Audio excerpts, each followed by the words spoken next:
Vou misturar com quem, cara?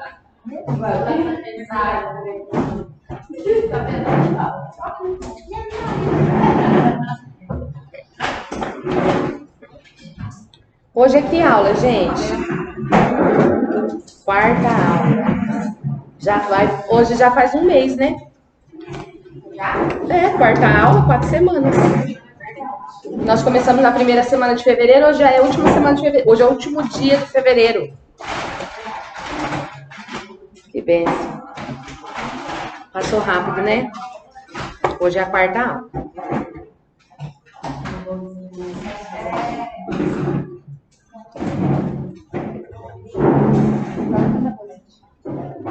Vamos orar para nós começarmos? Amém. Senhor, eu quero te agradecer, Pai, por esse dia, te louvar pelo teu cuidado, pelo teu favor sobre as nossas vidas, te agradecer, Pai, por essa chuva que se derramou nesse dia, nesse horário. O Senhor que sabe, Pai, o que a terra precisa, e nós só louvamos o teu nome por tudo que o Senhor faz. Te agradeço pela vida dessas mulheres que estão aqui hoje, pela fome que o Senhor tem colocado no coração delas pela tua palavra. Deus, pela vontade de te conhecer, pela vontade de te entender e pela vontade de fazer a tua vontade. Eu sei que isso que tem estado no coração delas, que tem movido elas a virem a essas aulas. Pai, que a presença do teu Espírito Santo esteja aqui no nosso meio. Que o Senhor possa, Pai, me capacitar e que o Senhor possa também, Senhor, capacitar as tuas filhas, abrindo entendimento, dando a elas, Senhor, sabedoria. Pai, a tua palavra diz que o Senhor, Pai, é aquele que faz o que ninguém pode fazer. Então, que o teu Espírito Santo venha, Pai, nos convencer da tua verdade que está na tua palavra. Te agradeço por essa noite, em nome de Jesus. Amém. Amém. Hoje nós vamos usar a apostila. Chegou o dia. Eu tô achando que eu dei minha apostila para alguma aluna, que eu não achei minha apostila em casa, achei outra. Peguei uma outra. Tô achando que eu dei minha... Eu tô achando que eu...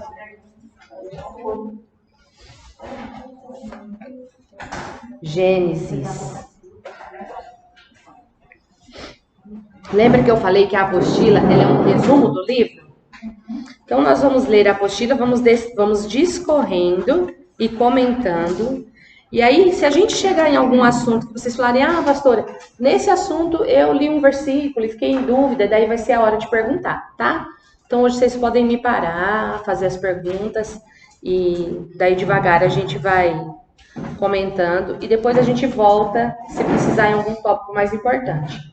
Lembra que eu falei que Jesus está em todos os livros do Antigo Testamento, né? Quem que ele é no Gênesis? Vocês fizeram a tarefa? Ó, professora, quem fez a tarefa? Pegou o livro lá para grifar os versículos? Eu mandei hoje, eu fiz um grupinho com ela, de carona. Quem fez a tarefa? Aí a outra, que tarefa?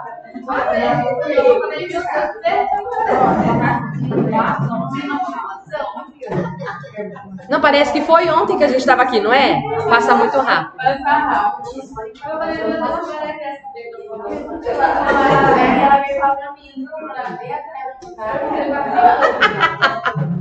Tinha tarefa. Lembra lá da página do livro? Emanuela, você fez tarefa? Fez, Manu! Gente, a Emanuela fez a tarefa. Quem? Por que eu não ia fazer? Ela fez? Fez. Se eu me derreto. Andréia fez também? Quem mais? Só a Andréia. Você fez também? Eu também fiz. Eu falei pra ela. Quem não fez vai levar o recadinho para levar pro pai. Vou mandar pro Gerson. Pastor Gerson. Fulana, fulana e fulana não fez tarefa. Então quem fez vai saber me responder. Quem que é Jesus no Gênesis? Quem é Jesus no Gênesis? Em que versículo e qual é o símbolo que representa o Jesus no Gênesis? O descendente da mulher. Muito bem, que está no versículo? Quem grifou lá? Gênesis 3,15. Muito bem. Então, Jesus nesse... Então, assim, ó, quando a gente entende isso, por que a gente fala isso? Então, agora nós vamos ler o Gênesis sabendo que Jesus aqui já é representado por esse descendente que Deus prometeu que viria através da mulher para pisar a cabeça da serpente, né? Então, a gente já começa com esse entendimento para ler o Gênesis, tá? Então, abre lá a apostila, na primeira página, né? Depois do índice. Aqui tem três parágrafos que só reforçam o que a gente estudou na aula passada. Que Gênesis é o primeiro livro da Bíblia e a sua história está dividida em duas partes principais. A primeira, o que eu falei, ensinei vocês a aula passada, tá aqui na apostila. A primeira expressão no texto hebraico, que é Bereshit, que quer dizer no princípio, que é também o título hebraico do livro.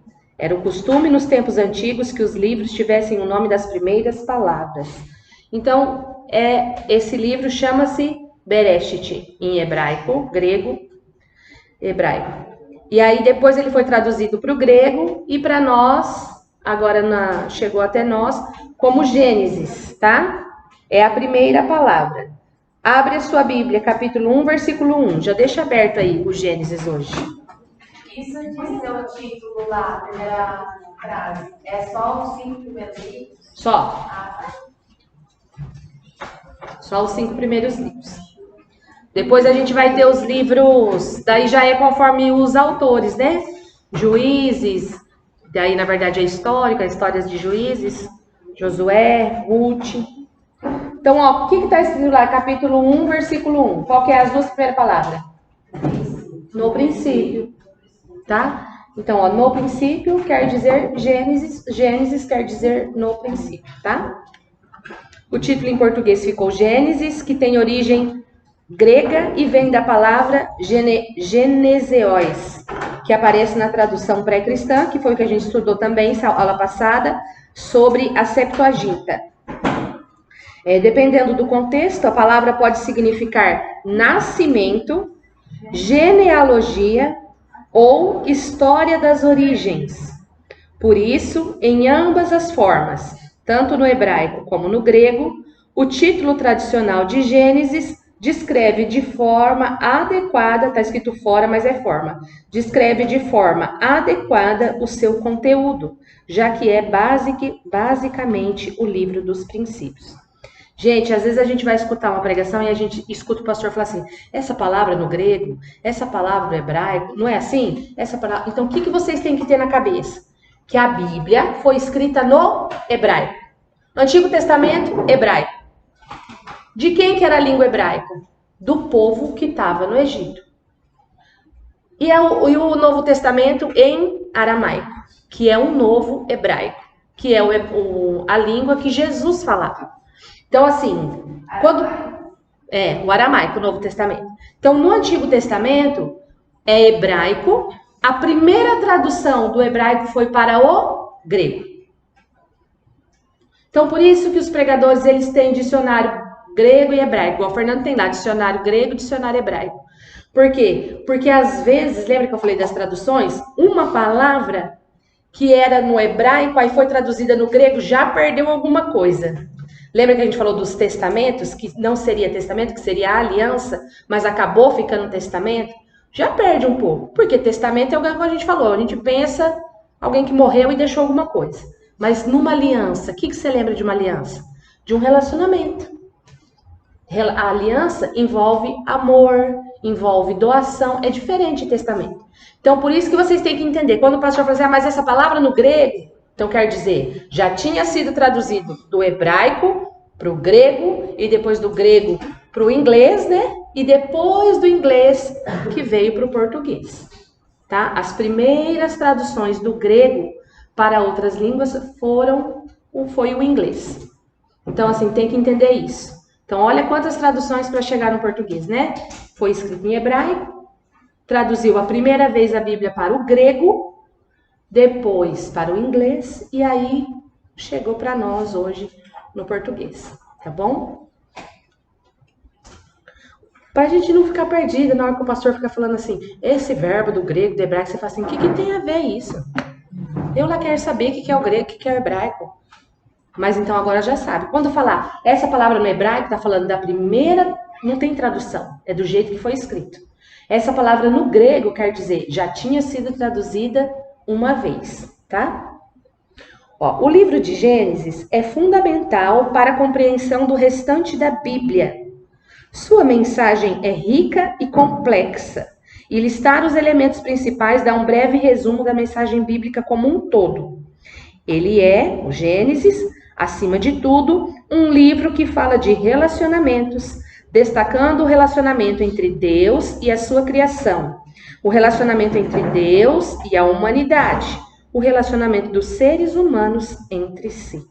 Então, Gênesis é o livro do princípio, até o princípio dos relacionamentos. De Deus com tudo aquilo que ele criou, Deus se relacionando com toda a criação, depois dele com o homem, e depois de homem entre homem, que daí é o primeiro Adão e Eva, e depois vem mais vários, né, relacionamentos no Gênesis. Então, ó, os capítulos de 1 a 11 contam a história de Deus e do mundo inteiro. Depois temos os capítulos de 12 a 50 que relatam a história de Deus e apenas um homem, Abraão e sua família.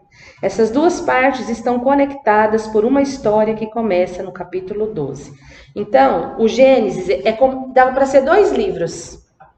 De 1 a 11, ele está falando da criação de Deus, a criação do homem, a entrada do pecado, entra Abraão, que é essa história do capítulo 12, que é o que a gente vai ver mais para frente, que é quando Deus escolhe, ele olha então para a terra, né? Como a gente já aprendeu, não é que ele não estava olhando, mas ele então escolhe Abraão para resgatar aquilo que se perdeu com a queda, com o pecado. Então, de 1 a 11, tudo isso, e quando entra Abraão, aí já se conecta o Novo Testamento, depois que Abraão entra, tudo que vai, no Antigo Testamento, tudo que vai acontecer, vocês vão sempre ver falando dessa aliança que Deus fez com Abraão. Todas as outras histórias vai citar Abraão, sempre vai lembrar o Deus de Abraão, quando Deus fez aliança com Abraão. Então, depois que Abraão entra, muda a história. Dava para fazer um livro só de Deus com Abraão. Ó, então a gente tem que entender o livro, né, como uma mensagem como um todo e como ela apresenta a história da Bíblia inteira. Então, o Gênesis, lembra que eu falei que se ler só o Gênesis já dá para entender o propósito de Deus? A Bíblia inteira. Parte 1, que é essa que eu falei, do capítulo 1 ao 11. O livro começa com Deus tomando a desordem e a escuridão, descritos na segunda frase da Bíblia. Olha o que diz. No princípio, Deus criou os céus e a terra. Ponto. Deus já tinha criado céus e terra. Porém, a terra estava sem forma e vazia. As trevas cobriam a face do abismo e o Espírito de Deus se movia sobre a face das águas. Aqui não é o Espírito Santo como a gente conhece hoje, como uma terceira pessoa da Trindade, como aquele que está conosco. Quando a palavra fala assim, e o Espírito de Deus, era a presença do próprio Deus. Não tem como dividir Deus. E mesmo assim ele é 3. Mas assim, hoje a gente tem uma visão, Deus Pai, Deus Filho e Deus Espírito Santo. Aqui, Deus ainda está, ele já está os 3, mas numa faceta de um só. Então, quem que era esse Espírito de Deus que estava sobre a face das águas? O Pai, o Filho e o Espírito Santo, em um Espírito só. Então, esse Espírito já estava sobre essa terra, que era sem forma e vazia. Então, olha, Deus dá de toda essa desordem, porque a palavra fala que era trevas cobrindo, terra sem forma e vazia. Deus traz ordem, beleza e bondade. Ele cria um mundo onde a vida pode florescer. Deus faz essas criaturas chamadas humanos ou Adão em hebraico, tá? Então, homem ou humano, Adam em hebraico. E ele cria a sua imagem que está relacionado ao seu papel e propósito deles no mundo de Deus. Os humanos são criados para refletir o caráter de Deus no mundo, são nomeados como representantes de Deus para governar o seu mundo em seu nome. O que nesse contexto implica em aproveitar todo o seu potencial, cuidar dele e tornar um lugar onde mais vida possa florescer. Deus abençoa os humanos. Então agora a gente vai ver Deus criar tudo do nada. Não tem nada. E aí ele vai criar todas as coisas, até o homem, tá? A palavra-chave desse livro é bênção, que lá em hebraico é beraca. Deus cria então um jardim, um lugar onde podem começar a construir esse novo mundo. Deus criou o homem não foi para enfeitar o mundo. Deus tinha um propósito na criação do homem. Olha lá, volta nesse tópico 2 que nós lemos. O que está escrito? Deus criou eles para serem representantes de Deus e governar esse mundo aqui em nome de Deus. E isso implicava em aproveitar todo o potencial da criação, mas também cuidar e tornar um lugar ainda mais habitável onde possa florescer. Porque Deus, quando cria Adão, o que ele fala para Adão? Na verdade, Deus criou os homens e ele trouxe para... Quem leu lá? Trouxe para Adão colocar nome nos bichos. Então, Deus envolveu o homem na criação. Não com o poder de criar, mas agora com o poder de administrar. Às vezes você é chamado para estar num ambiente que você não criou aquele ambiente. Por exemplo, o trabalho, nosso trabalho secular.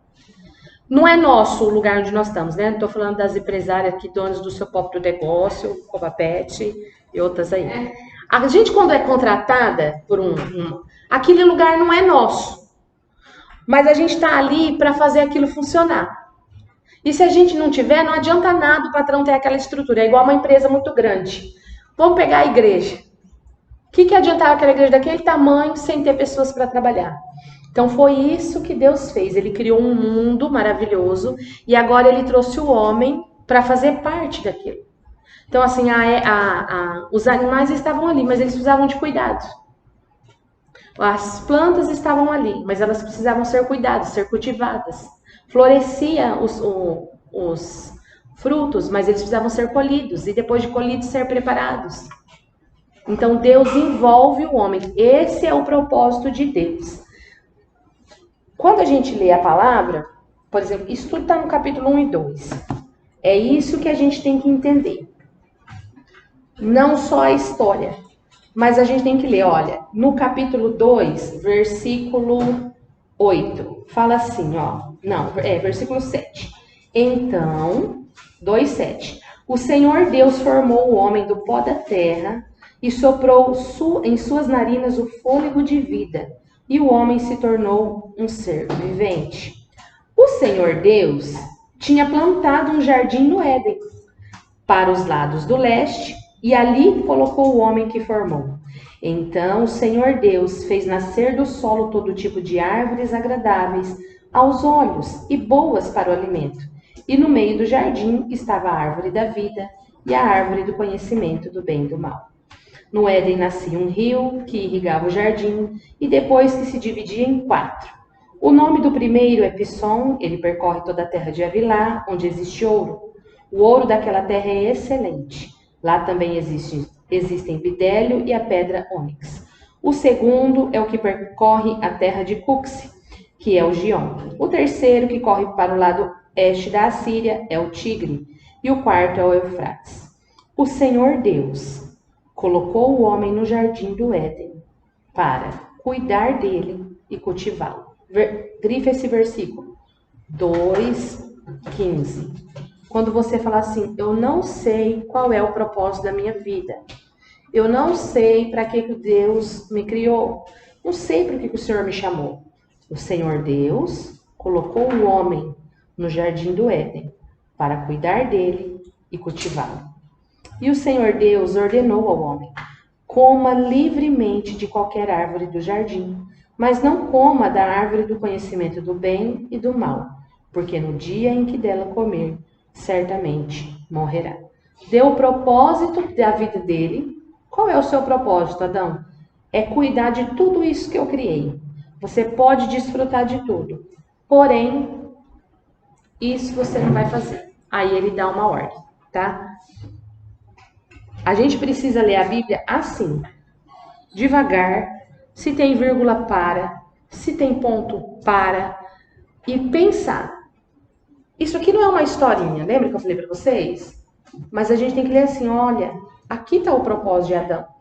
Aí Deus depois vai fazer o propósito da mulher, que está no versículo 21.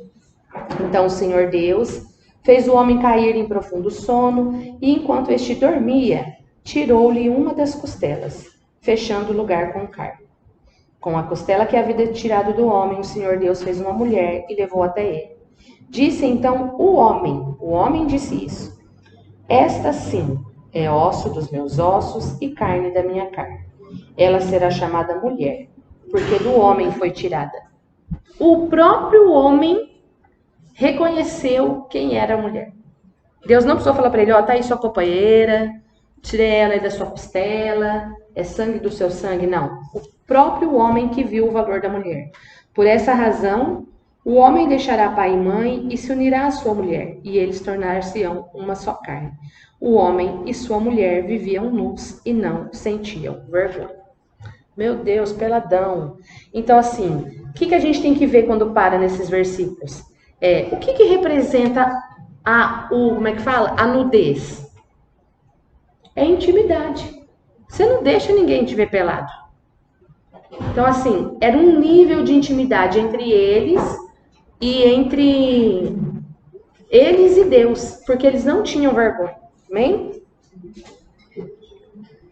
Então, ó, a parte lá no ponto 3, Deus dá um jardim, um lugar onde podem começar a construir este novo mundo.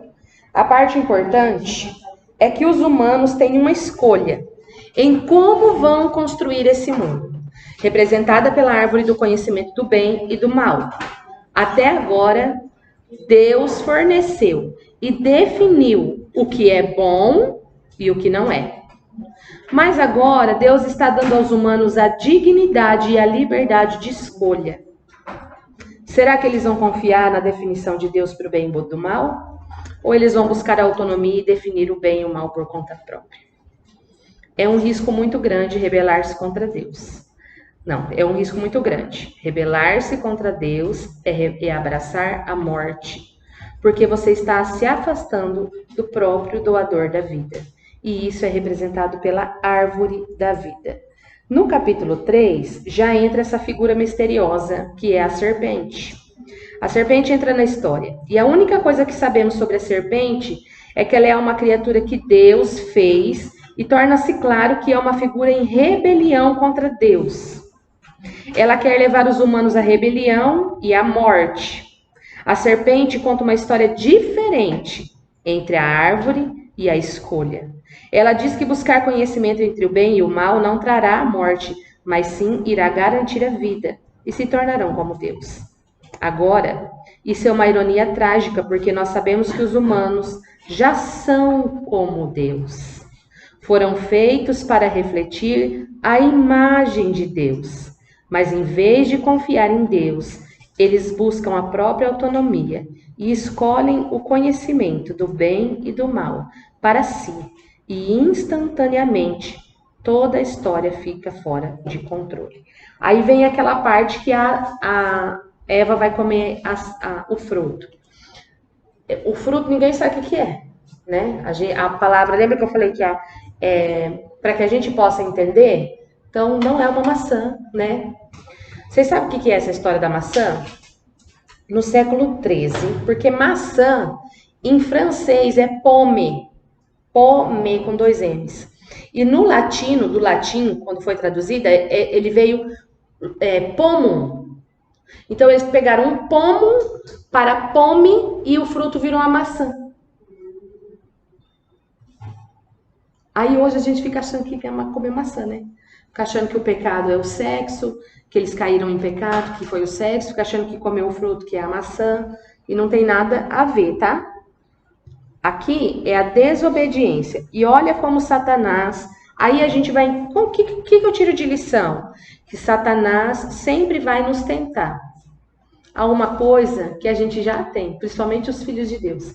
Porque o que ele falou para o homem, para a mulher? Se vocês comerem desse fruto do bem e do mal, vocês não vão morrer. Vocês vão ser como Deus. Mas Deus já tinha feito o homem à sua imagem e semelhança. Eles já eram como Deus. Eles já tinham um papel nesse mundo. Eles já estavam envolvidos na vida de Deus. Mas a serpente usou aquilo que eles tinham, mas que eles não acreditavam que tinham. Isso acontece com a gente muitas vezes. Satanás vai usar... você pode ter isso, quando na verdade você já tem. Que é a mesma coisa que se repete em várias histórias da Bíblia. E a gente vai ver lá no filho pródigo. Que quando o filho mais velho fica bravo, que o mais novo volta. E ele fala, você nunca me deu um carneiro, fala pro pai. O pai fala, mas é tudo teu. E a gente fala para Deus, Deus, você nunca me deu nada, mas é tudo teu. Então, eles já tinham uma identidade em Deus, de filhos de Deus, de semelhantes de Deus, de governadores deste mundo. Depois Jesus vai falar que hoje todos nós somos reis e sacerdotes. Eles já eram. Eles já estavam aqui para reinar. E Satanás usa isso, então, para fazer a Eva cair. Olha lá no ponto 5. A primeira perda, depois do pecado, o pecado foi comer o fruto?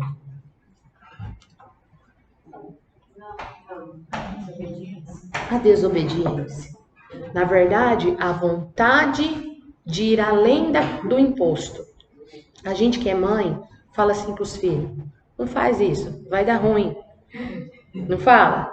Ó, essa amizade, ó, ela não sabe de nada. Eu vou lá, eu vou ver como é que é. Aí depois ainda fala assim, mas se eu não tivesse provado, como é que eu ia saber? Não era assim? Foi a mesma coisa que Adão e Eva fez. Então assim, aonde a humanidade está? Naquele mesmo lugar.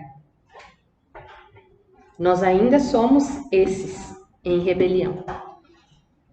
Quando que nós deixamos, entre aspas, de ser esses? Quando nós reconhecemos que Jesus Cristo é o governador da nossa vida. Que Ele é o nosso Salvador. Lembra que eu falei, às vezes você vai pregar para a pessoa e falar assim, você precisa aceitar Jesus, precisa ser salvo. A pessoa fala, ser salvo do quê? De você. A gente precisa ser salvo de nós. Dessa raiz aqui, ó.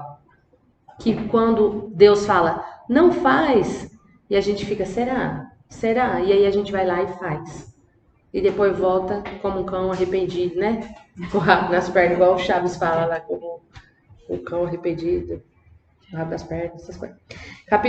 Ponto 5, fala assim, ó. A primeira perda acontece, então, nas relações humanas. O pecado, a primeira coisa que ele refletiu, foi nas relações humanas. O homem e a mulher perceberam a sua vulnerabilidade.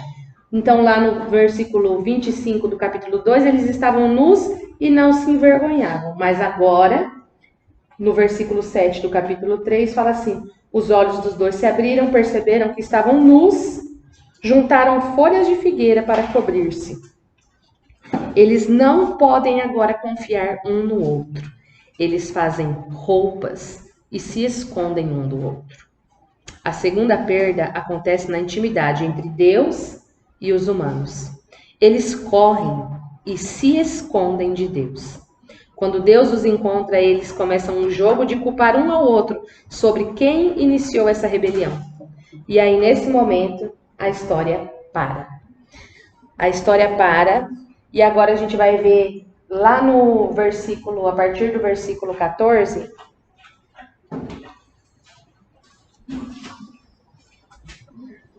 Não, versículo 14, capítulo 3, versículo 14, isso. Ó, há uma série de poemas curtos.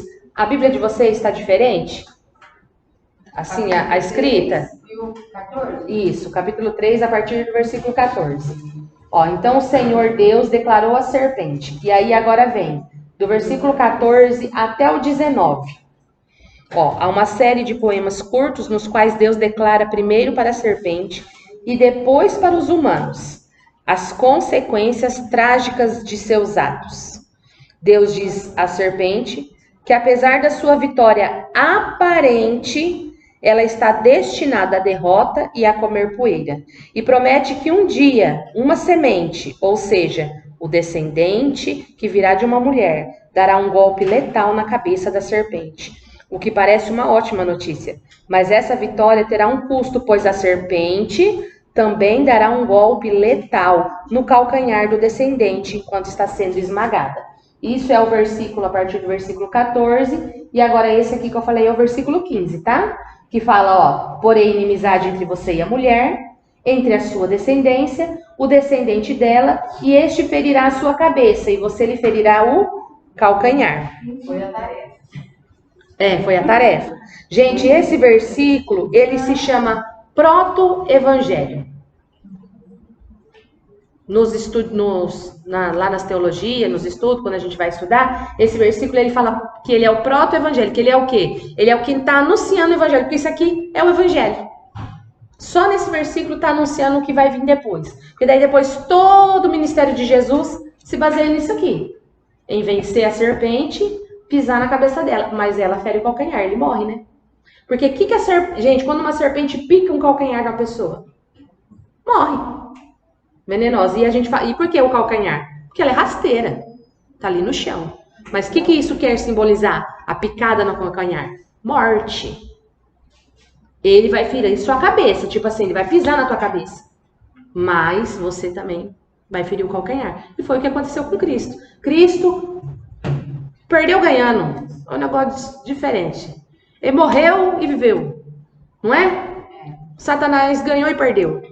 Então, assim, foi isso que aconteceu. Tipo assim, ele pisou na cabeça da serpente, mas ela feriu o calcanhar e morreu, tá? Então, isso aqui, esse versículo se chama proto-evangelho. O que era uma ótima notícia e tal. A promessa deste guerreiro ferido é misteriosa. Estamos lá no ponto 6, na metade lá. Mas no fluxo da história, até então, você vê isso como um ato de graça de Deus. Os humanos acabaram de se rebelar. E o que Deus faz? Ele promete resgatá-los, mas isso não elimina as consequências das decisões do ser humano. Deus informa que os aspectos da sua vida conjunta, tanto na vida em casa como no trabalho, serão cheios de tristeza e dor, por causa da rebeldia, o que levará à morte. A partir daqui a história só piora. Então, olha qual é a primeira consequência do pecado. Relacionamento do casal. Porque, ó, o homem e a mulher, eles foram, quando a gente lê isso aqui, eles foram criados inseparáveis, porque é um carne do outro. Complementares e iguais, eles não têm diferença. Você não vê Deus falando que o homem é mais importante que a mulher, não. Eles são inseparáveis, eles são complementares e iguais. Qual é a primeira consequência do pecado? Quebra o relacionamento entre o homem e a mulher. Aquilo que Deus fez para ser perfeito. Quebra o relacionamento com Deus. E agora Deus vai falar que olha o que acontece. No versículo 17. Não, no versículo 18. A terra dará espinhos e ervas daninhas, e você terá que se alimentar-se das plantas do campo. Com o suor do seu rosto comerá o pão, até que volte à terra, visto que dela foi tirado. Porque você é pó, e ao pó voltará. Trabalho, sofrimento, tristeza, tudo aquilo que era fácil, de graça, agora vai ter que trabalhar. Então, ó, o pecado traz. Por que tem hoje? E Satanás, gente, ele não mudou. Eu costumo falar essa frase é minha, tá lá na minha Bíblia. Vanessa, versículos não sei o que, capítulo aqui. O diabo, ele não é criativo. Ele é persistente, mas ele não é criativo. Porque desde quando ele entrou, ele fez o homem e a mulher caiu aqui, até hoje ele faz a mesma coisa com a gente. É a mesma coisa. Porque o propósito dele é o mesmo. O propósito dele é destruir relacionamentos.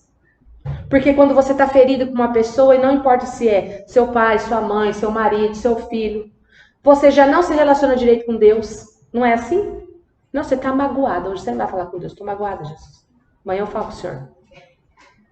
Quebrou o relacionamento humano. Quebra o relacionamento com Deus. E aí a casa degringola. Aí você é casado, vira um piseiro, o marido perde emprego, o dinheiro nunca dá, e a mulher tá sempre estressada, e é aquela goteira em cima do homem, pinga na cabeça desse homem, todo dia fala a mesma coisa, e é aquelas crianças brigando, e é aqueles cachorros latindo. É isso aí que Satanás quer. Perturbação dentro de casa. Ô, gente, porque você pode ter o melhor emprego do mundo, você pode ser a melhor pessoa do mundo. O que a gente quer? Paz na hora que a gente chega em casa. É isso. Se eu perguntar para todo mundo aqui, que jeito você quer morrer? A pessoa quer morrer dormindo, de preferência em casa. Sem estar no hospital, né? Eu quero morrer assim, eu quero deitar para dormir e acordar no céu. O nosso anseio é paz. E o que a gente quer? As mulheres que falam que não quer, mentira. Elas querem. Quer casar, quer ser feliz, quer ter os filhos. Se já está casado, quer que aquele marido fica bom, que trem, não é? Se já é bom, glória. É isso, esse é o anseio. Deus nos criou para isso. Deus nos criou para desfrutar. E o que a gente quer? A gente quer viajar, a gente quer comer bem, a gente quer desfrutar da terra. Então isso aqui está dentro de nós. Então Satanás ele está trabalhando para quê? Para nós trabalhar, nunca desfrutar de nada. É isso. Então o plano dele não mudou. Ele vai usar várias estratégias. Mas o plano dele é quebrar os seus relacionamentos, tanto familiares, de amizade, porque daí você ferida, você não se relaciona com Deus. Por que a igreja fala assim, ó, vai chegar na igreja, é quebra de maldição. Quebra de maldição, pede perdão. Por quê? Porque ninguém se relaciona com Deus ferido, ninguém quer Deus. Tá doendo, ela fala, tá doendo. A dor da pessoa é muito grande.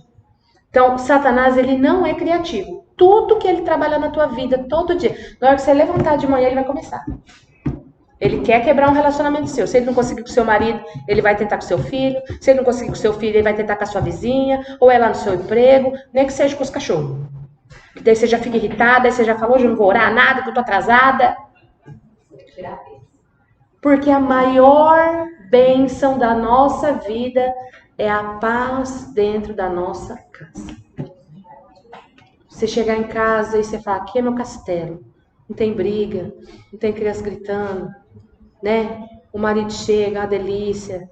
Você não fica assim, ai, tomara que esse homem não volta. Você fica, ai, tomara que ele volta, tomara que ele volta. É isso. Você pode falar com o rico, gente, e com o pobre. O desejo é o mesmo. Porque Deus nos criou para isso. Então, assim, como que eu sei? Ai, tô sofrendo uma luta. Como é que é essa luta? O que você está enfrentando? É relacionamento?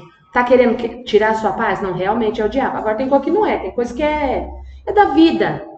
A própria Bíblia vai falar que o bem e o mal vem para todos. Enfermidade vem para todos. Desemprego vem para todos. Mas quando você tem paz, pode estar desempregado, pode estar doente, tá tudo bem. Quando a gente tem essa presença de Jesus dentro da nossa casa. Então, isso hoje foi restaurado a nós através desse guerreiro ferido. Ele veio, foi mordido no pé, lá no calcanhar, morreu, mas ele pisou na cabeça da serpente. Então, hoje, quando a gente entende isso e a gente se apossa disso, não, gente, não tem briga que vale a pena com vizinha, com ninguém, com marido, não tem. Nada vale a pena. Não tem aquela frase, se custa a sua paz é caro demais? É isso aí. Porque Jesus pagou um preço de sangue por causa da nossa paz, tá? Então, ó, Satanás, ele vai continuar na vida toda da gente, tentando trazer isso aqui, ó, tristeza e dor, e até que morre.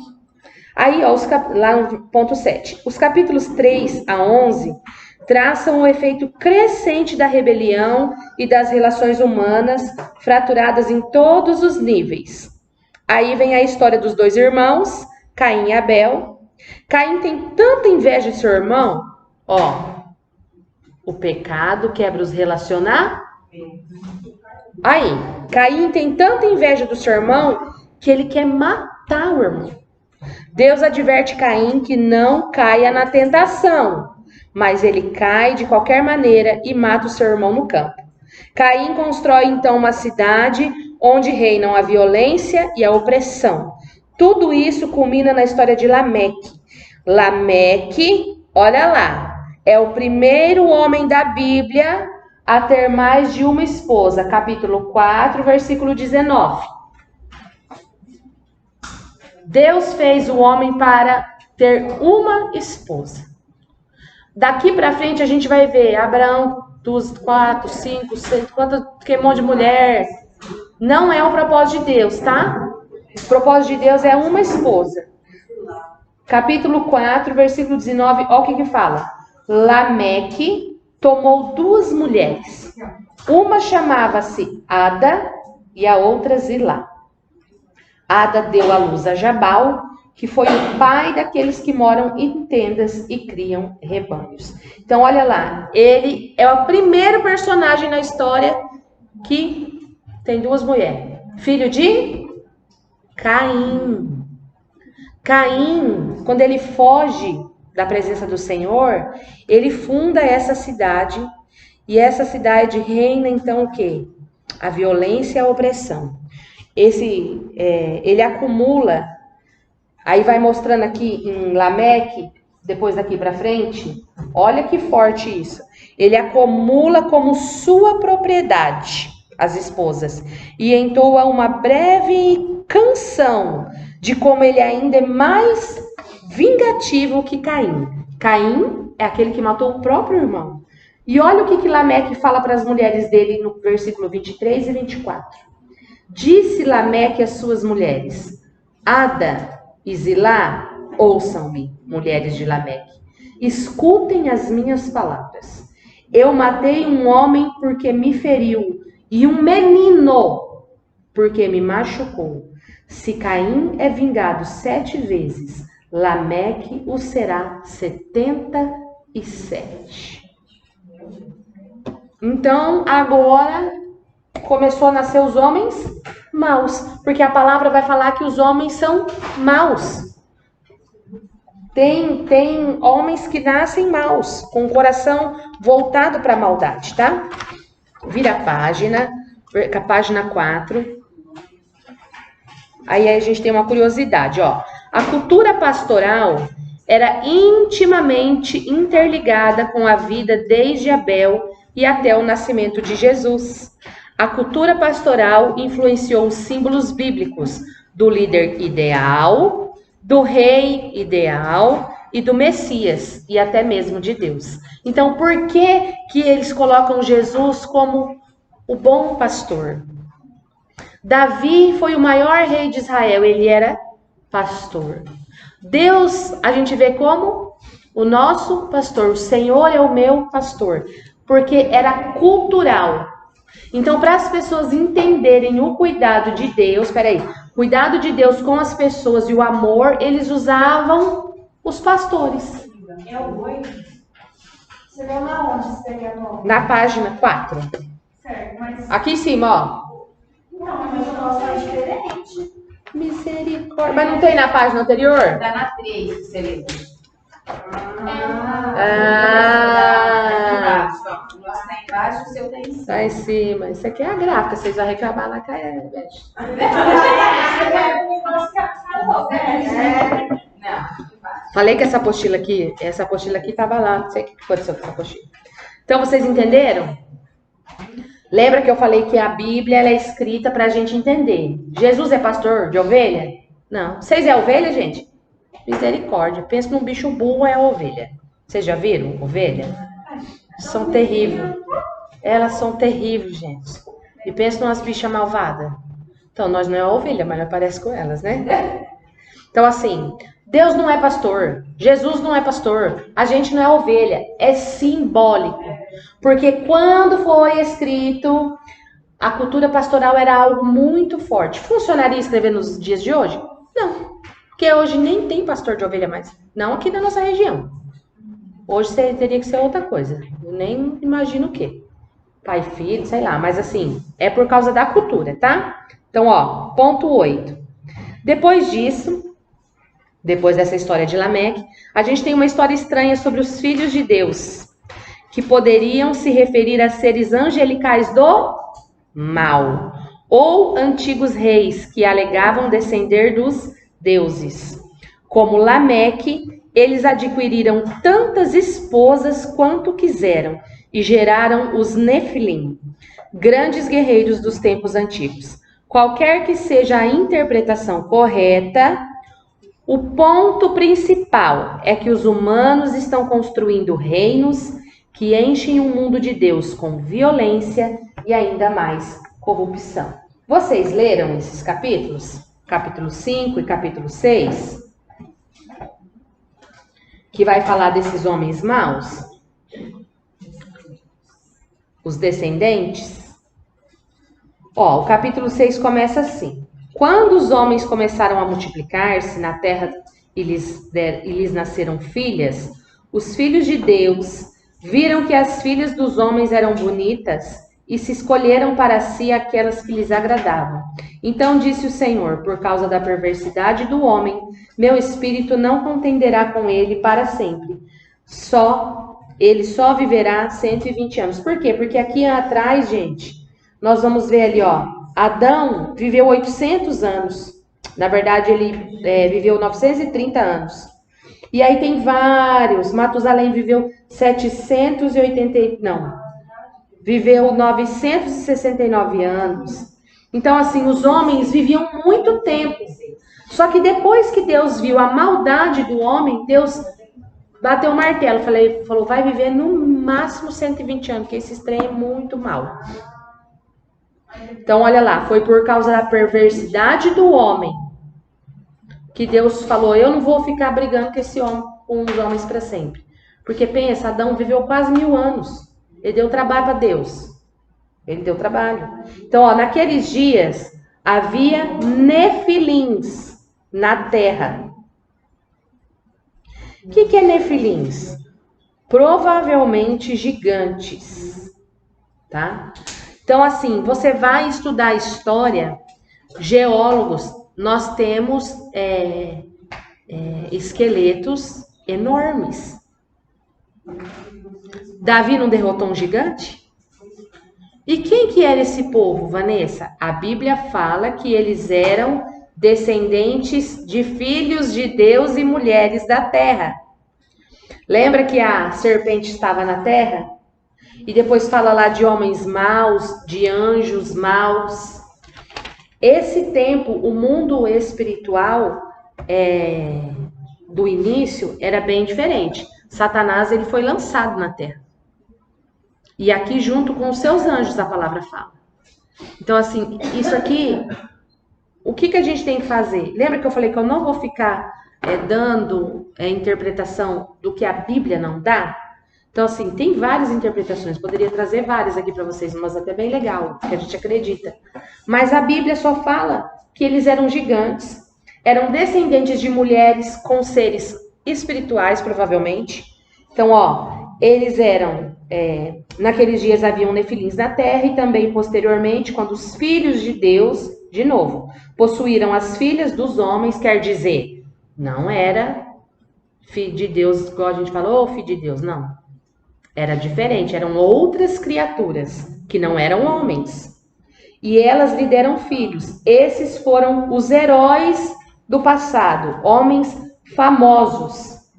O Senhor viu que a perversidade do homem tinha aumentado na terra, que toda a inclinação de pensamentos do seu coração era sempre e somente para o mal. Toda a inclinação do coração do homem era sempre e somente para o mal. Então o Senhor arrependeu-se de ter feito o homem sobre a terra. Deus se arrepende? Não, gente. Deus fez tudo perfeito. Isso aqui é para que a gente entenda. A palavra vai falar lá, Deus não é filho do homem para se arrepender e nem para mentir. Não vamos ver lá na frente? Tem um versículo assim. Então, assim, não é que Deus arrependeu. Para que você entenda o que gerou no coração de Deus. Se entristeceu. Porque o que é o arrependimento? Tristeza. Olha lá, e isso cortou-lhe o coração. Disse o Senhor, farei desaparecer da face da terra o homem que criei, e os homens e também os animais, grandes e pequenos, e as aves do céu. Arrependo-me de havê-los feitos. A Noé, porém, o Senhor mostrou benevolência. Então, Estão no meio daquele mundo caído de ser espiritual com homem, com mulher, matando homem, matando mulher, matando criança. O cara falou que matou um menino porque machucou ele. Então, assim, a terra estava virada. Mas nem hoje. Tá, vai ficar pior. Porque o Apocalipse fala que quando Jesus vier, vai ser como nos dias de Noé. A gente não está no nível de maldade de Noé. Mas a gente tem visto cada dia mais. Estupro de pai com bebê. Eu vi isso, eu fiquei chocada. Um bebê de 2 meses. Aí, ó. A palavra fala, ó. Olha o que Deus fala. Isso aqui é Deus, ó. Deus falou assim, ó. Cadê o versículo, Jesus? Ó, isso é Deus falando. É, o versículo 5 do capítulo 6. Toda a inclinação dos pensamentos do coração era sempre e somente para o mal. Aí hoje, depois de tanto tempo estudando, cadê? Vamos ver se eu acho. A gente vai ver, eu fiz pedagogia, e na pedagogia a gente aprende umas visões dos, vamos dizer assim, dos filósofos, oh meu pai, dos psicólogos falando sobre estudantes do desenvolvimento humano. Então, tem um filósofo que ele fala assim, ó, Jean-Jacques Rousseau. Ele desenvolveu a ideia de que a inocência original dos homens e da sociedade mais primitiva, seguida de uma degenerescência causada pelo desenvolvimento do luxo, da ciência e das artes. Ele fala assim, que o homem nasce bom e é o meio que o deprava. Vocês já ouviram isso? Todo mundo nasce bom. Essa teoria fala que o bebê lá, ele é uma tábula rasa. Ele vai ser aquilo que você colocar dentro dele. Será? Caim e Abel nasceu na mesma família. Aí vem Freud. Freud. Olha o que Freud fala depois de muitos estudos. Os homens não são criaturas gentis, que desejam ser amadas e que, no máximo, podem defender-se quando atacadas. Pelo contrário, olha o que ele fala que os homens são. E aí a gente vai comparar com a Bíblia, tá? Para ver se é isso que a Bíblia falou. Os homens são criaturas entre cujos dotes instintivos deve-se levar em conta uma poderosa cota de agressividade. Em resultado disso, seu próximo é para eles não apenas um ajudante potencial ou um objeto sexual, mas também alguém que os tenta a satisfazer a sua agressividade, a explorar sua capacidade de trabalho sem compensação, utilizá-lo sexualmente sem o seu consentimento, apoderar-se de suas posses, humilhá-lo, causar-lhe sofrimento, torturá-lo e matá-lo. Quem, em face de toda a sua experiência da vida e da história, teria coragem de discutir isso? Não é verdade?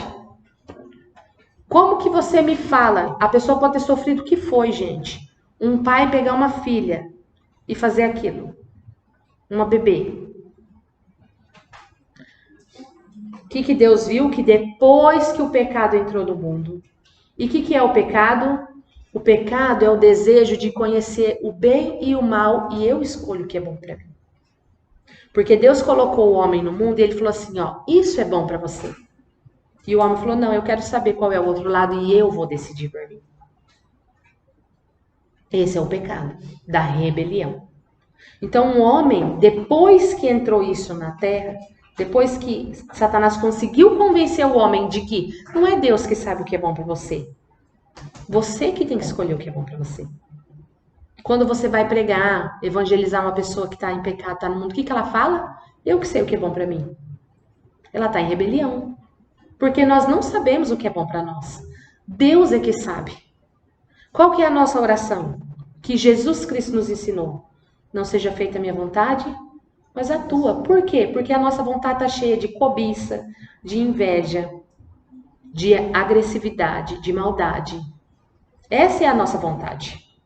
Então a gente fala, Deus, não seja feita a minha vontade, mas a tua. Então quando a gente sai do pecado, o que é sair do pecado, Vanessa? É deixar Deus falar o que é bom para mim.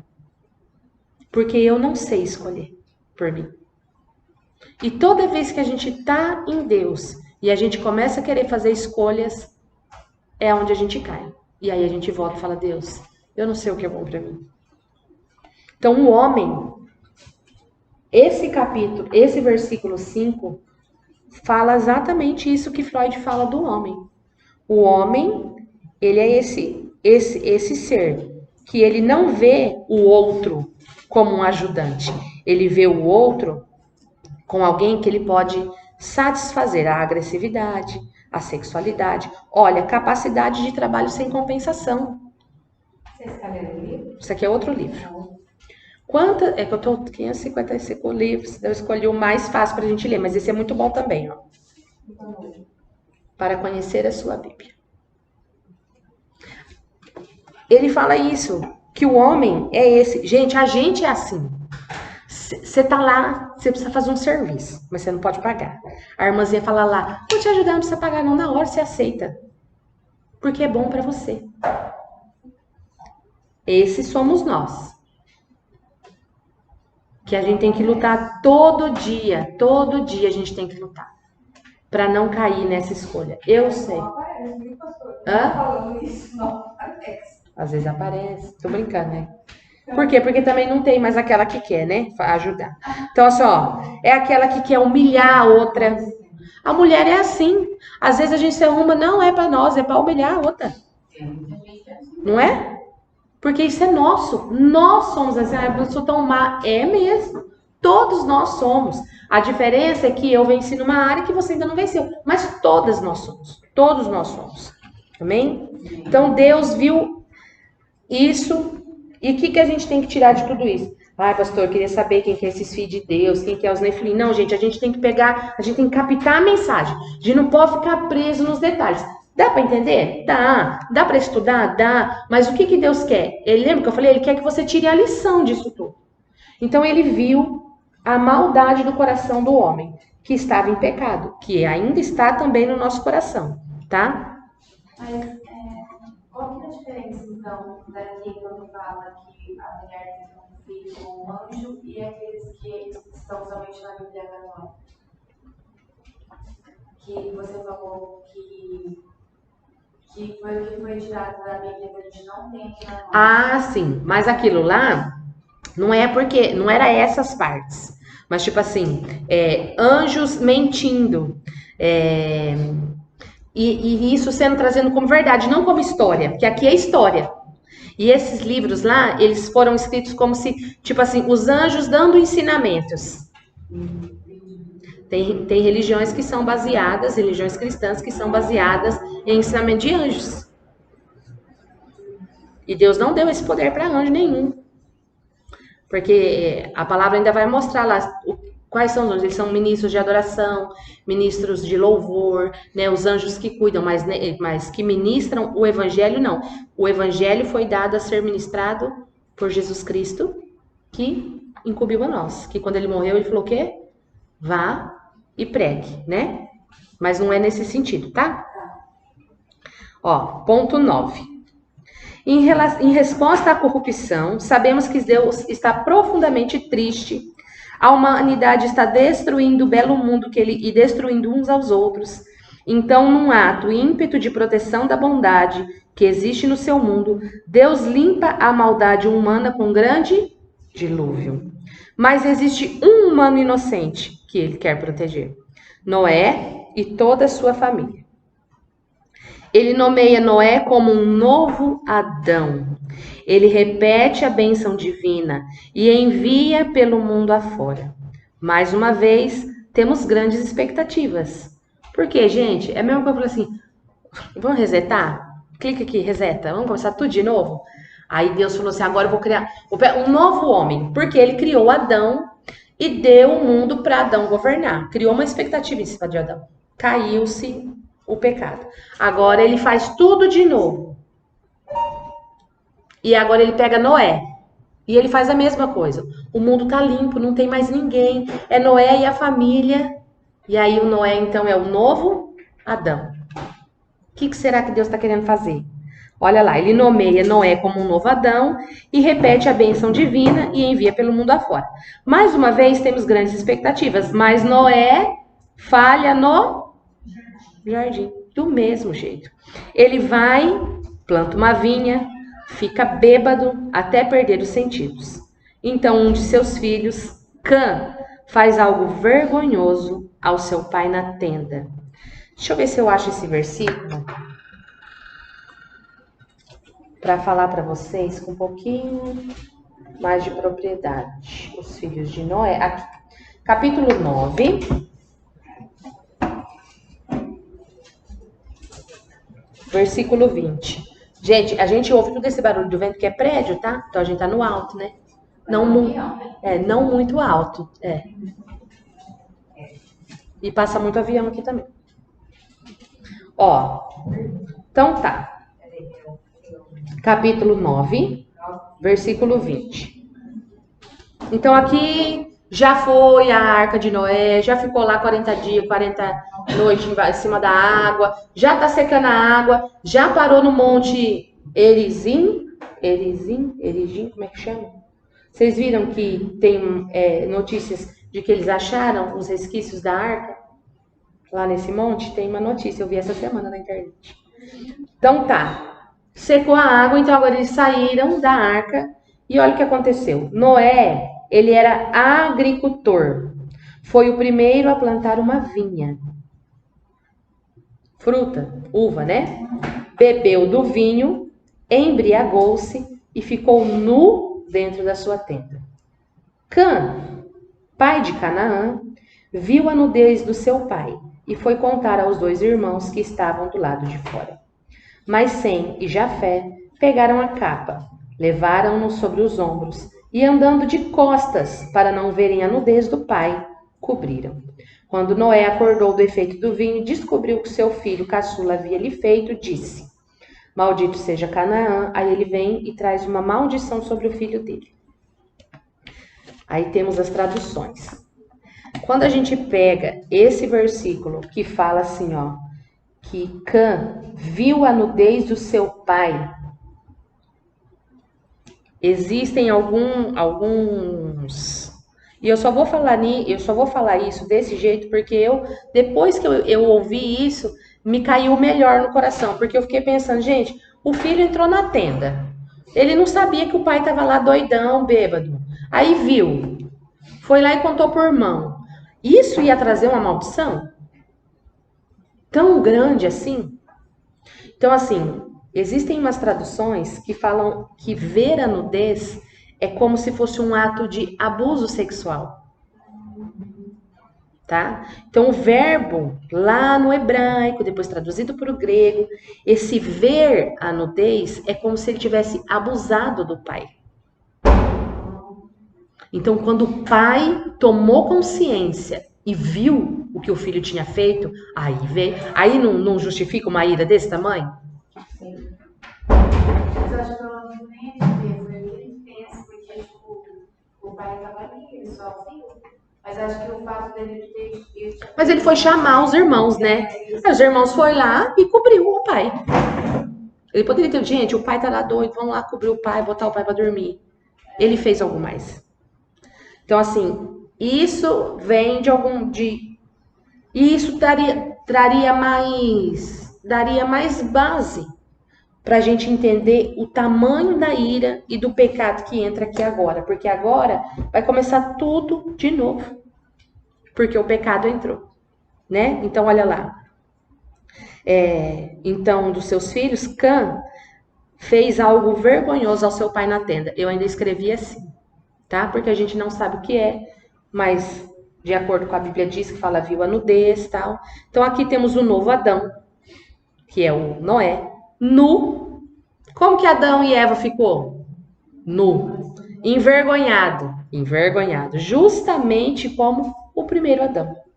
E novamente tudo piora, o que leva à fundação da cidade da Babilônia. tá? Então, a Babilônia, aquela cidade que está falada até lá no Apocalipse, que é a mãe de todos os pecados, de todas as abominações, essa cidade, Babilônia, foi fundada aqui, ó, com Cã saindo e fugindo do seu pai, tá? Então, vem lá, o ponto 10. As pessoas da antiga Mesopotâmia se reúnem em torno de uma nova tecnologia, o tijolo. Elas podem construir cidades e torres bem mais altas e mais rápido do que qualquer outro povo. Eles querem construir um novo tipo de torre que cheguem até os deuses para tornar os seus nomes famosos. Uma imagem de rebelião e da arrogância humana. É a rebelião do jardim, desta vez amplificada. Então Deus faz o quê? Humilha o orgulho e os dispersa. Por que eles estão construindo a torre? Eles querem chegar até Deus. Eles querem ser como Deus. Eles querem fazer as escolhas deles. E aí vem, então, Deus destruindo e humilhando, e a palavra fala que Deus, então, coloca várias línguas entre eles, de forma que eles não conseguem mais se comunicar. E aí eles se dispersam. Isso está no capítulo 11, depois do ponto 11, ó. São histórias diversas, mas que exploram o mesmo sentido básico.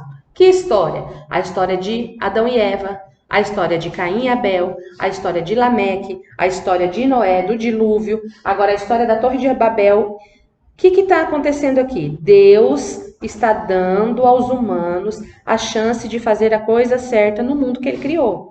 Mas os humanos continuam destruindo. Essas histórias afirmam que vivemos em um mundo bom e que nós o tornamos mal. E escolhemos definir o bem e o mal por conta própria. Todos nós contribuímos para esse mundo de relacionamentos rompidos e que levaram a conflitos e violência e, finalmente, a morte. Mas a esperança.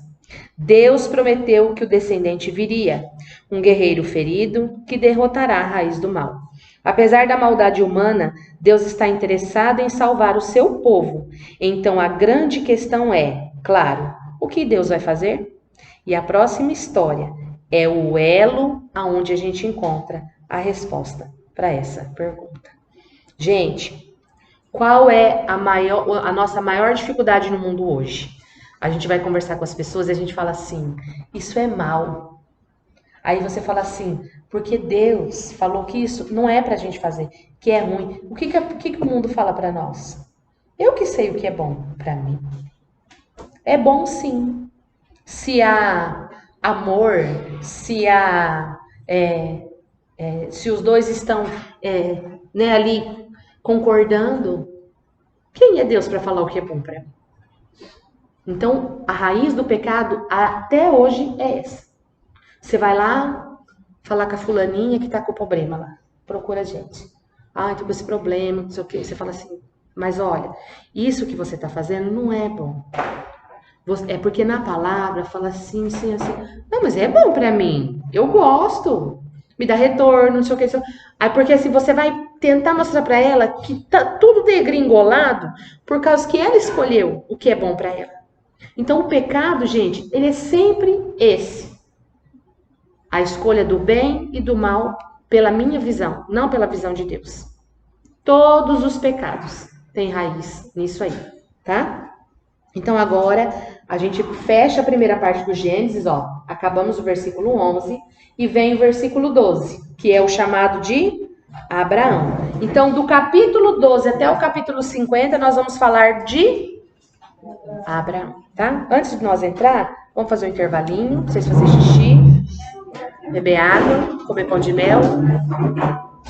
Oi, gente. Vou gravar a segunda parte da aula sobre o Gênesis, usando a apostila.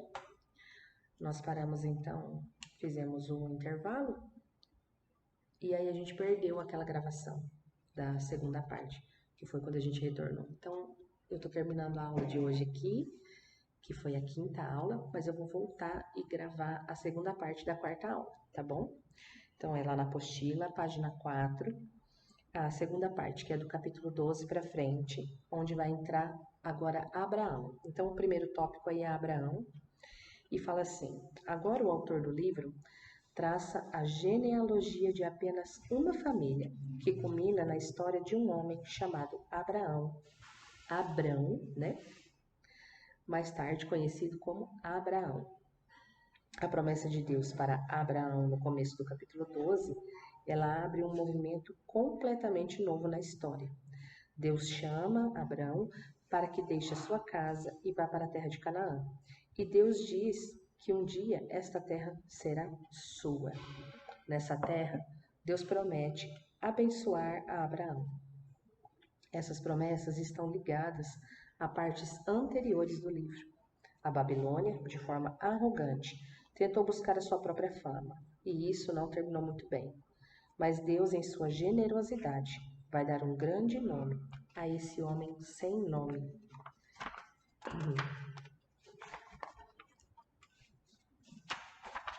A bênção de Deus para Abraão ecoa com a bênção original que Deus deu no início de tudo. Então a pergunta é: por que Deus abençoa Abraão e sua família? A última frase da promessa de Deus deixa isso claro, para que todas as famílias da terra encontrem a bênção de Deus por meio de você. Hoje, o investimento maior de Satanás na sociedade é para destruir a família, destruir o molde que Deus criou para a família: homem, mulher e filhos. Porque a bênção de Deus, a promessa de restauração de Deus e a bênção de Deus, ela culmina em abençoar uma família, que é a família de Abraão, para que todas as famílias da terra fossem abençoadas. Então, assim, a bênção de Deus é para as famílias, é para o homem, a mulher e os seus filhos. Isso é a base de uma sociedade saudável, a base de uma igreja saudável. Então, o investimento de Satanás hoje é contra a família. Então, ele vem primeiro destruindo a imagem da família como Deus criou e dizendo que não precisa ser um homem e uma mulher para termos uma família. Nós podemos ter 2 mulheres, nós podemos ter 2 homens, ou nós podemos ter várias pessoas nesse relacionamento. E isso vai destruindo e manchando o plano de Deus para o homem, para a humanidade. E aí a gente tem visto o quê? O mundo entrando num nível de degradação como a gente nunca viu. Destruição, de morte, de doenças, trazendo o quê? Maldição para a terra. E tudo isso são investidas de Satanás contra o homem, porque Deus tem um plano e o plano dele é restaurar o homem, e ele escolhe a família. A família é o lugar da restauração do homem. No relacionamento entre marido e mulher, homem, eu falo que o melhor lugar para a gente evoluir é no casamento, gente. Você quer ficar boa? Casa. Você quer aprender a amar? Casa.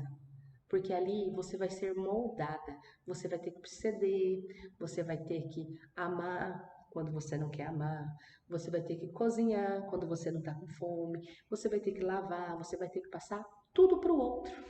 Então, a família é o lugar onde nós somos moldados e lapidados por Deus, se transformando nesse homem que Deus chamou lá no início. Aquele homem que ama, aquele homem que se relaciona, não aquele homem egoísta. Quando eu falo homem e mulher, tá? Não aquela pessoa que pensa só em si mesma. Vamos ler essa parte que está em vermelho aí na apostila. Fala assim, ó: o ponto-chave para entender todo o resto da história bíblica, o plano de Deus é salvar e abençoar o seu mundo rebelde por meio da família de Abraão. Esse é o propósito de Deus, tá? Em todo o restante da Bíblia. Por isso que todo o resto da história do Antigo Testamento se concentra somente nesta família, chamada o povo de Israel. Por isso que Israel mais tarde será chamada de sacerdotes do Monte Sinai. Deus quer usá-los para mostrar para todas as outras nações como Ele é. Todo o Antigo Testamento, ele vai estar falando do povo judeu, do povo de Israel, que é a descendência de Abraão, que nada mais é que a descendência de Jacó, né? Jacó, filho de Isaac, Isaac, filho de Abraão. Então, a descendência de Jacó, os hebreus, quando entraram no Egito, eles formaram um povo. E esse povo ficou conhecido como povo de Israel, porque Jacó não se chamou mais Jacó, né? Deus troca o nome de Jacó para Israel. E aquele povo que entra no Egito, então agora é o povo de Israel. São os descendentes de Jacó, são os descendentes de Israel. São os 12 filhos de Jacó, os 12 filhos de Israel, que estão ali dentro do Egito, crescendo e se multiplicando e fazendo assim, então, o povo de Israel. Todo o restante do Novo Testamento é falando sobre o povo de Israel, tá? Desculpa. No ponto 2 fala assim, ó. No fim, esta é a promessa realçada pelos profetas bíblicos e poetas que aparecem mais tarde, que dizem que o seu cumprimento virá pelo rei messiânico de Israel, cujo mandato trará justiça e paz a todas as nações. O resto do livro concentra-se em Abraão e sua família. Primeiro no próprio Abraão e depois no seu filho Isaque, depois no filho Jacó e finalmente nos 12 filhos de Jacó. Estas histórias de cada geração são unidas por 2 temas principais. Primeiro, cada geração da família de Abraão será marcada pelos mesmos erros. Eles continuam fazendo péssimas escolhas, decisões que destroem as suas vidas e arriscam a promessa de Deus. Contudo, Deus permanece fiel a eles. Deus continua salvando dos seus próprios erros e reafirmando seu compromisso de abençoá-los e abençoar as nações por meio deles, apesar das suas falhas. Os descendentes de Abraão, os filhos Isaac e Jacó, eles continuam errando. Eles não fazem tudo certo. Eles continuam pecando. E eles continuam errando e pecando nas mesmas coisas, como se eles tropeçassem na mesma pedra. Mas a palavra, nós vamos ver no decorrer do Gênesis, é que Deus continua salvando eles. Deus não os abandona. Deus salva e reafirma o compromisso de abençoar eles e abençoar as nações por meio deles. O segundo ponto é que Deus tinha prometido a Abraão uma família enorme, mas em 2 ocasiões diferentes ele teme por sua vida, porque outros homens se sentem atraídos por sua esposa e ele nega estar casado com ela. E isso o leva a sérios problemas.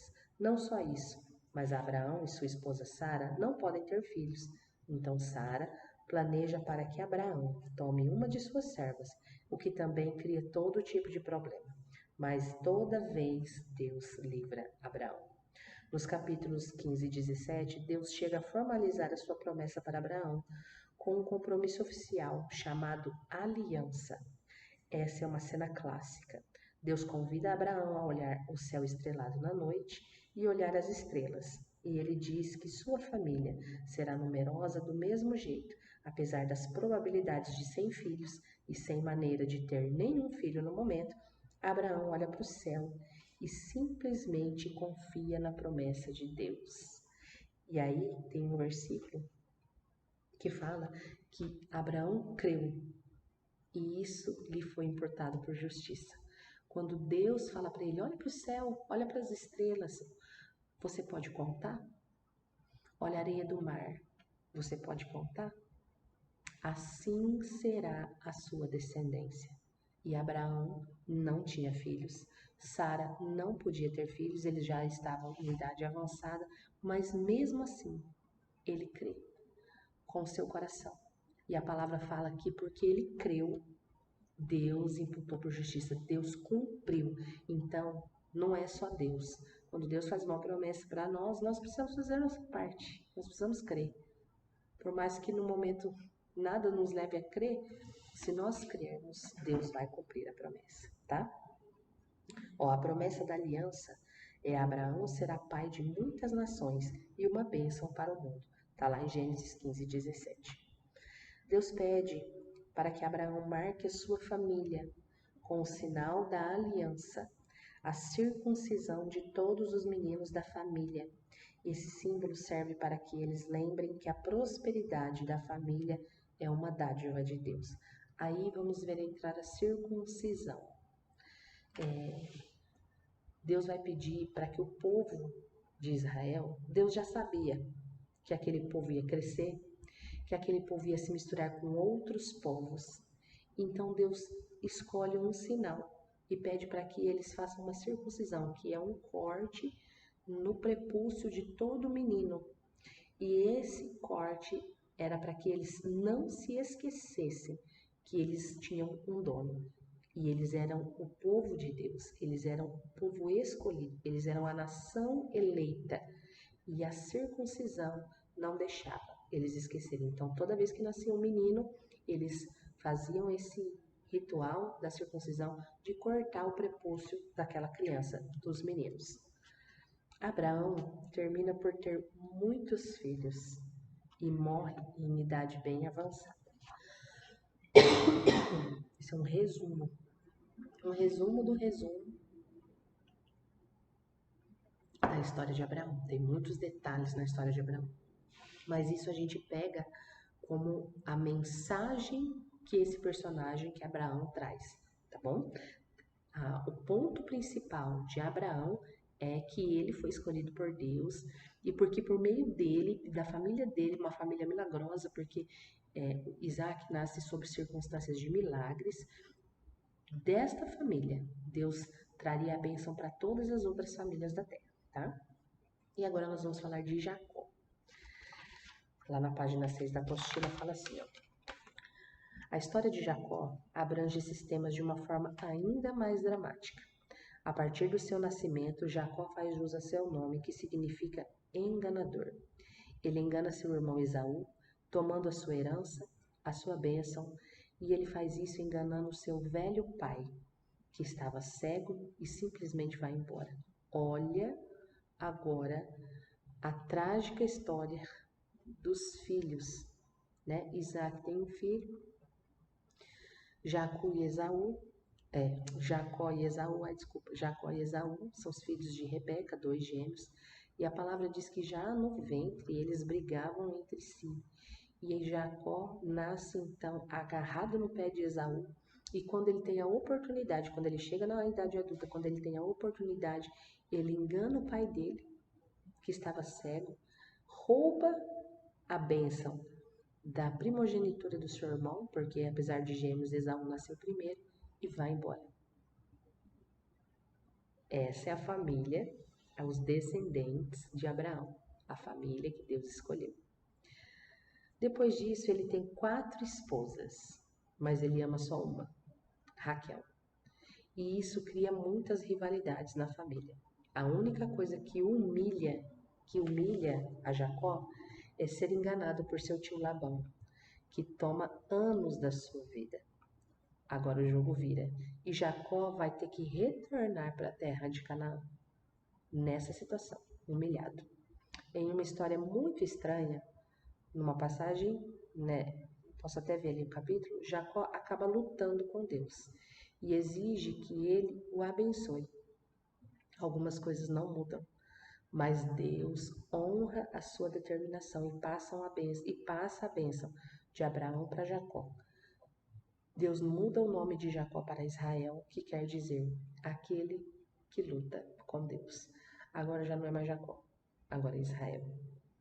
E ele luta com Deus, ele passa uma noite ali, a palavra descreve uma história para nós estranha, né? De um homem lutando com um anjo e uma espada, até que o anjo se cansa, né? Eles se cansam daquilo, o anjo fere a coxa dele e ele não desiste, ele fala, não, você não vai embora até dar a minha bênção.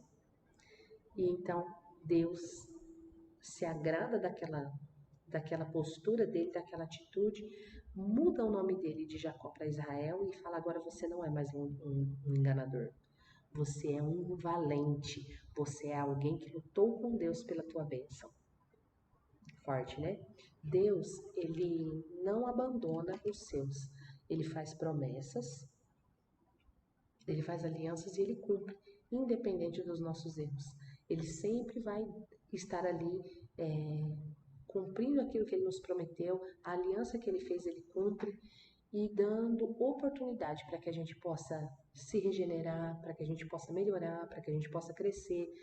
E quando Jacó passa todos esses anos na terra do tio dele, Labão, porque ele vai embora fugido da presença do pai, quando o pai descobre que ele o enganou, ele foge da presença de Esaú, porque o irmão fica muito irado.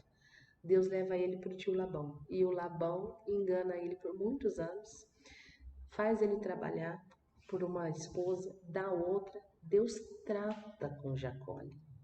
Então agora de enganador ele passa a ser enganado.